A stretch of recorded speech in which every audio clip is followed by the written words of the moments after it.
WhatsApp me escribe por la noche un gran amigo de la universidad y me dice: Diego, tienes que ver esta entrevista. Está muy interesante, me dice.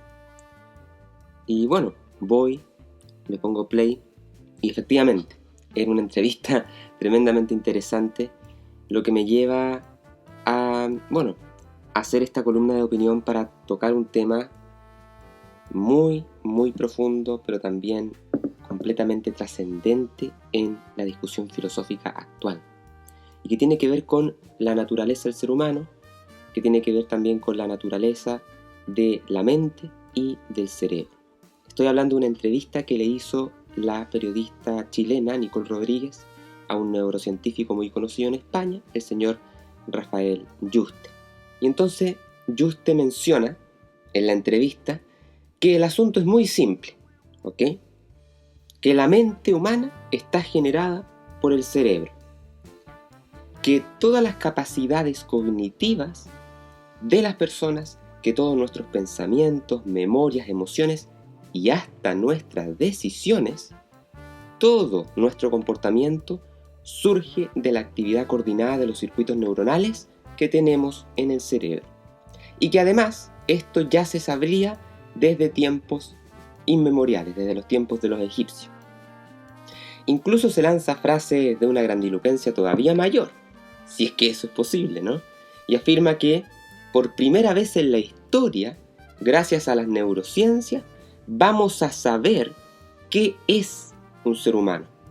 Y no solo eso, que gracias a las neurociencias sabremos qué es, por ejemplo, el amor o el odio, qué es la inteligencia, e incluso más, qué es la conciencia, y que todas esas cosas tendrían un sustrato biológico, aunque todavía no se entienda bien. Son palabras textuales, no estoy interpretando ni parafraseando, esto textualmente se dijo en la entrevista. Entonces, la periodista no deja pasar la respuesta y, aguda como es, procede a hacer otra pregunta, advirtiendo, eso sí, que no sabe si es algo que un neurobiólogo está en condiciones de responder. Eso también es una muy sabia reflexión a la pasada, hay que decirlo. Y entonces le pregunta a Yuste si es que en el ser humano existe un sustrato que no sea biológico en la mente humana. Porque claro, con su respuesta previa se podría haber dejado la puerta abierta a que no sea exclusivo, ¿no? Aunque que efectivamente contenga un sustrato biológico, pero que sea algo más que eso. Y bueno, así como respondió la primera vez con tanta rapidez, en esta segunda oportunidad el señor Yuste responde también con total rapidez y afirma entonces que todos los aspectos mentales de los humanos están generados por el cerebro y que no se trata nada más que de una manifestación de la actividad cerebral. Frente a esta situación es normal que a muchas personas les surjan tremendas inquietudes existenciales.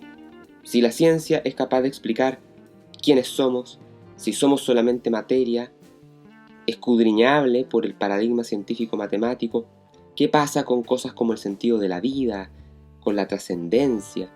Si solo somos materia y después de la muerte nos apagamos para siempre y no hay nada más, ¿qué sentido tiene lo que hacemos en este mundo?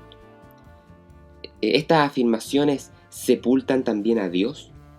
¿Qué sentido tiene, por ejemplo, que el señor Yuste se encuentre hoy en día tan preocupado por el tema de los neuroderechos si al final de cuentas no somos más que un paquete de neuronas y no somos nada más que otros animales de los tantos que hay en la Tierra, ¿no? Entonces, si asuntos como el amor o la conciencia humana pueden explicarse en su totalidad desde las ciencias experimentales, ¿no pulveriza eso, qué sé yo, la dignidad de los seres humanos? Entonces hay muchas personas que se hacen esta clase de preguntas, quizás no en el día a día, sino que cuando están pasando quizás por algún mal momento, ¿no? Como por ejemplo aquellas personas que se encuentran en las etapas más oscuras del duelo después de la muerte de un ser querido. Y es normal que afloren todos estos pesimismos. No tenemos tiempo para abordar estas interesantísimas cuestiones en una columna de 10 minutos, pero fíjense que afirmar que la mente tiene un sustrato biológico es, aunque a alguien pueda parecerle sorprendente a primera vista, incluso compatible con filosofías tan antiguas como las postuladas por el sistema aristotélico tomista, ¿no? Que fue presentado por Santo Tomás de Aquino en el siglo XIII, en el 1200, en plena Edad Media. ¿Okay?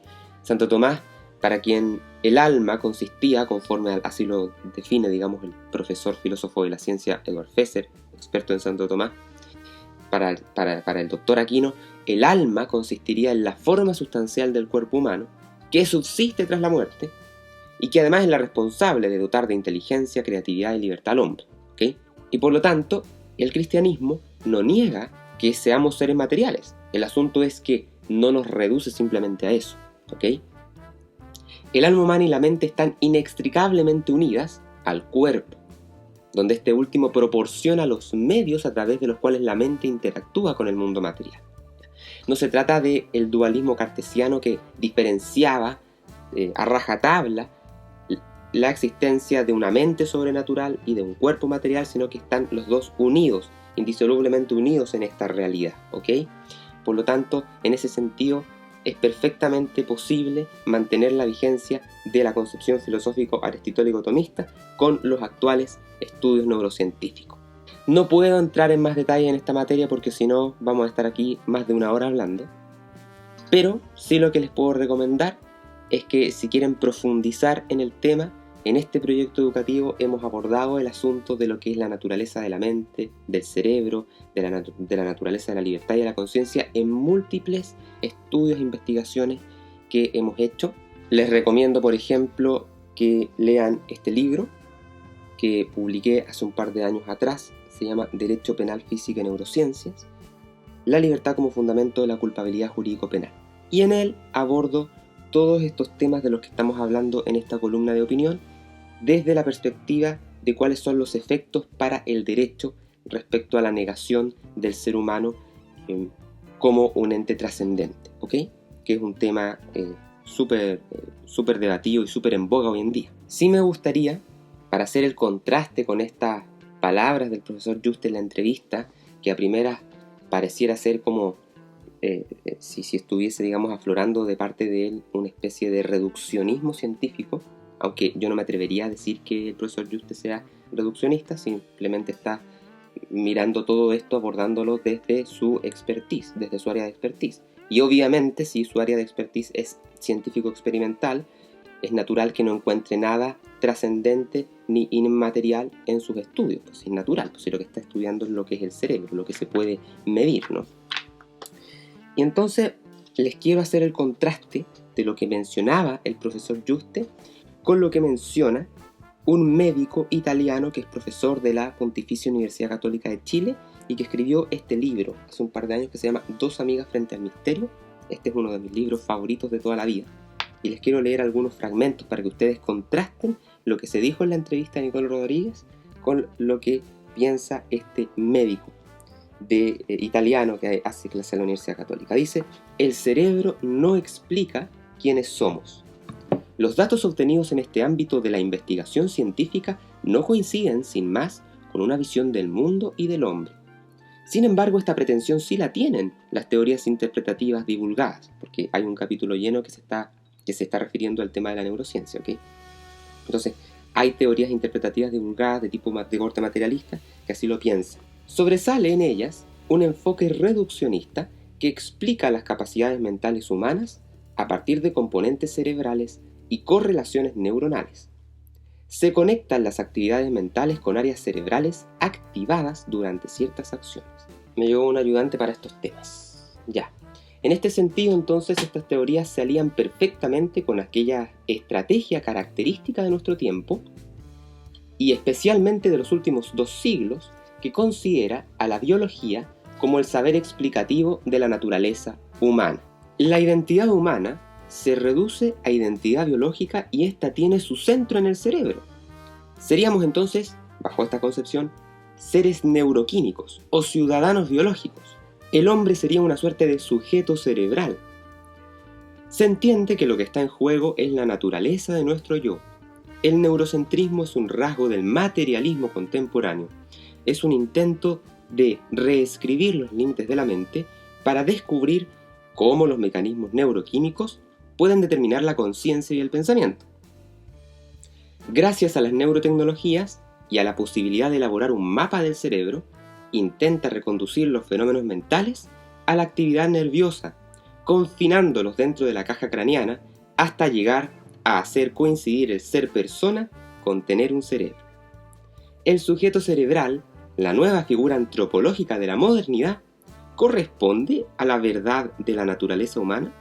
¿O se trata más bien de un postulado extracientífico?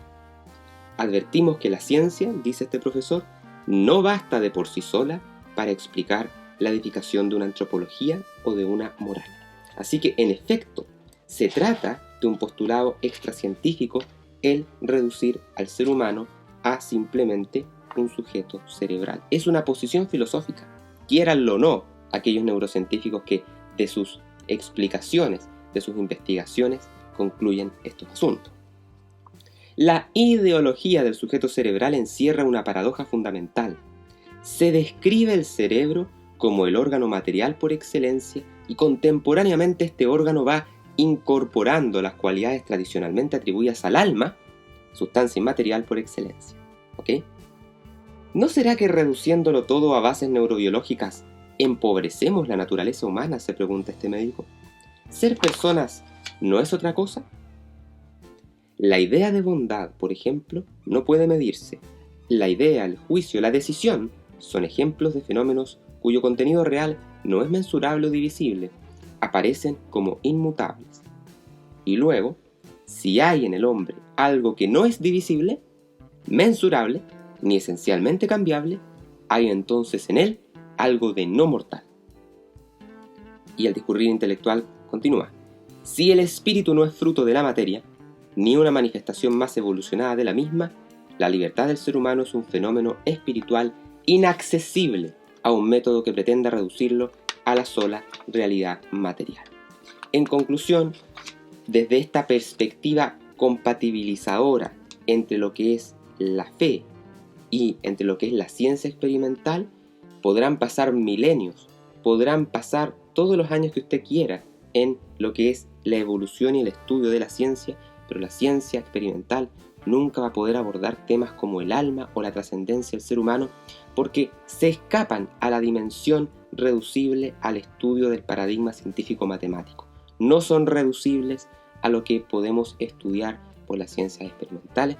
Así que yo simplemente les digo, para concluir esta columna de opinión, que hoy en día existen estas dos grandes escuelas en el mundo de la filosofía de la mente y la neurociencia: los materialistas por un lado, que niegan la trascendencia del hombre, y aquellos que la afirman. ¿Quieres obtener una mirada amplia y sistematizada del fenómeno del libre albedrío y la naturaleza de la conciencia? Inscríbete en nuestro curso Libertad, Determinismo y Conciencia, en donde hallarás explicado con peras y manzanas la visión de estos problemas desde el punto de vista de las ciencias experimentales, la filosofía, la teología, e incluso te enterarás de un análisis de obras literarias que han abordado excelsamente el gran misterio de la libertad y la conciencia humana, tanto en la literatura como en el cine.